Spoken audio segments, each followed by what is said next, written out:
हाँ तो दोस्तों, कैसे हैं आप लोग। 20वीं सदी के सबसे चर्चित नेताओं में से एक विंस्टन चर्चिल ब्रिटेन का वे प्रधानमंत्री है जिसने द्वितीय विश्व युद्ध के कठिन समय में अपने देश को हिम्मत दी, नेतृत्व किया और जीत दिलाई। लेकिन क्या चर्चिल सिर्फ एक महान नेता थे? क्या उनकी विरासत सिर्फ प्रेरक भाषणों और युद्ध जीतने तक सीमित है, या फिर इतिहास के पन्नों में छुपे हैं ऐसे काले अध्याय जिनके बारे में जानने से उनकी छवि बदल सकती है? लेकिन उससे पहले आपने हमारे चैनल को सब्सक्राइब नहीं किया है तो जल्दी से सब्सक्राइब कर लें और बेल आइकन के बटन को दबाना ना भूलें। चर्चिल का जन्म 1874 में ब्रिटेन के एक कुलीन परिवार में हुआ था। उनके पिता थे लॉर्ड रेडोल्फ चर्चिल और मां एक प्रसिद्ध अमेरिकी समाज सेविका थी। बचपन से ही चर्चिल में नेतृत्व की चमक थी, लेकिन उनके भीतर एक ऐसी सोच भी थी जो समय के साथ साथ और अधिक कठोर और साम्राज्यवादी बनती गई।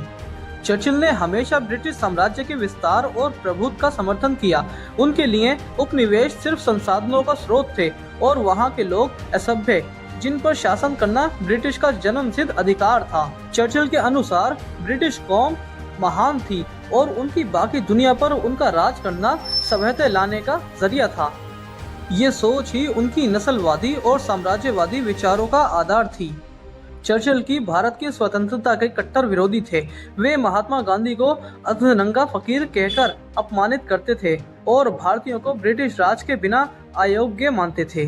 दूसरी जंग अजीम के दौरान चर्चिल ने प्रेरक भाषण दिए, अपनी दृढ़ता दिखाई और ब्रिटेन को जर्मनी के खिलाफ खड़ा किया।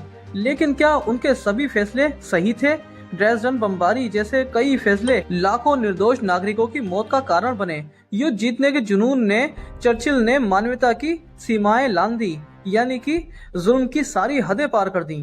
ब्रिटेन में चर्चिल को अब भी एक महान नायक के रूप में पूजा जाता है। लेकिन क्या इतिहास सिर्फ जीतने वालों की कहानी है, या हमें उन चेहरों के पीछे छिपे काले सच को भी जानना चाहिए? जैसा कि उस दौर में होता था कि जो भी ब्रिटेन में प्रधानमंत्री बनता था वो अपने उसूलों के आधार पर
लेकिन उनके विचार और नीतियां लाखों भारतीयों के लिए मौत और तकलीफ की वजह बनी।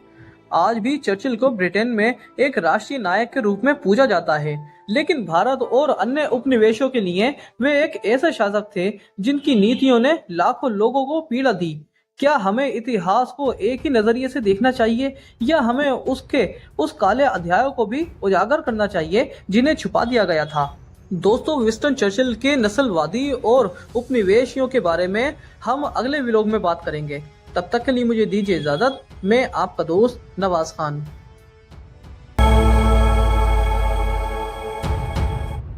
हाँ तो दोस्तों, कैसे हैं आप लोग। मैं हूं नवाज खान और आप देख रहे हैं मेरा यूट्यूब चैनल सामिर खान ब्लॉग।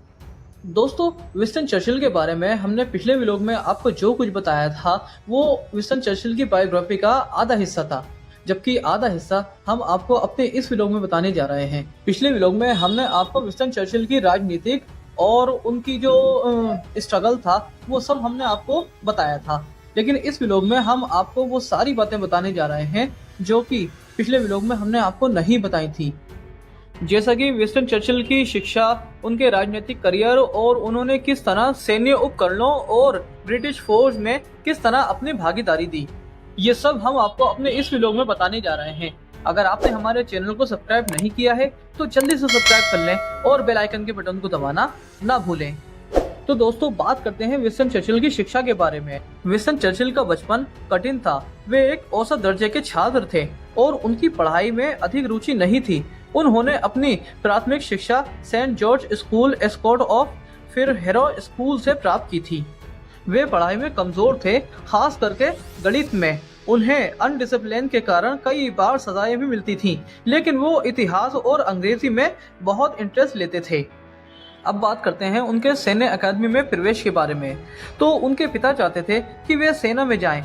3 असफल प्रयासों के बाद चर्चिल ने 1893 में सेंट हर्स रॉयल मिलिट्री अकादमी में प्रवेश दिया।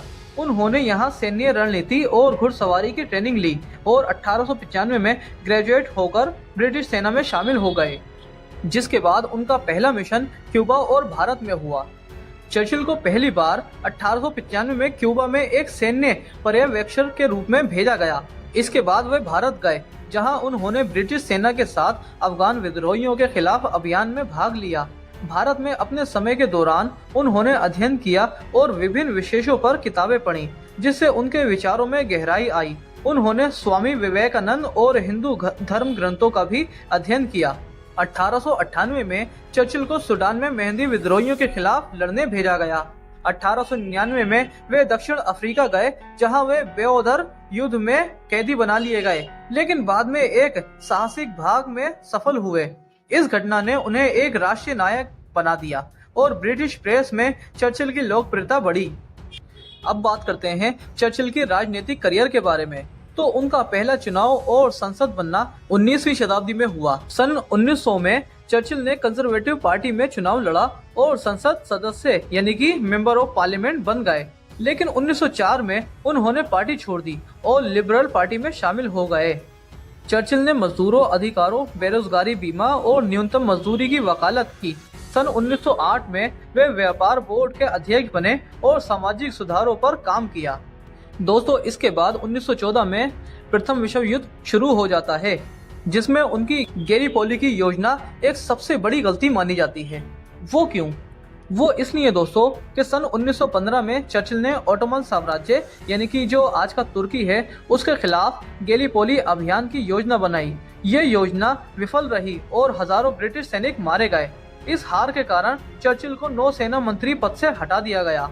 फिर इसके बाद 1917 में उन्हें युद्ध मंत्री बनाया गया।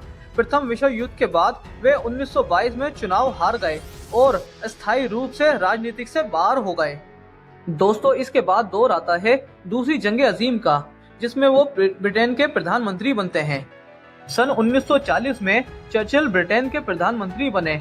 उन्होंने हिटलर के खिलाफ ब्रिटेन को संगठित किया। चर्चिल के प्रसिद्ध शब्द "हम कभी आत्मसमर्पण नहीं करेंगे" यानी हम कभी हार नहीं मानेंगे, हथियार नहीं डालेंगे, ये उनके एक ऐतिहासिक शब्द थे। जिसके बाद उन्होंने इस जंग को जीतने के लिए एक अलग ही रणनीति अपनाई। उन्होंने अमेरिका और रूस को जर्मनी के खिलाफ युद्ध में शामिल किया। 1945 में नाजी जर्मनी की हार हुई और चर्चिल को हीरो माना गया। दोस्तों, अब बात करते हैं कि बर्रे सगीर में चर्चिल को एक भड़काऊ भाषण देने वाले और लोगों को लड़वाने वाले नेता के रूप में क्यों जाना जाता है। दोस्तों, उसकी वजह है कि जब ब्रिटिश साम्राज्य हिंदुस्तान पर काबिज था तो उन्होंने हिंदुस्तानियों को एक इंसान के रूप में देखना बिल्कुल कबूल नहीं किया।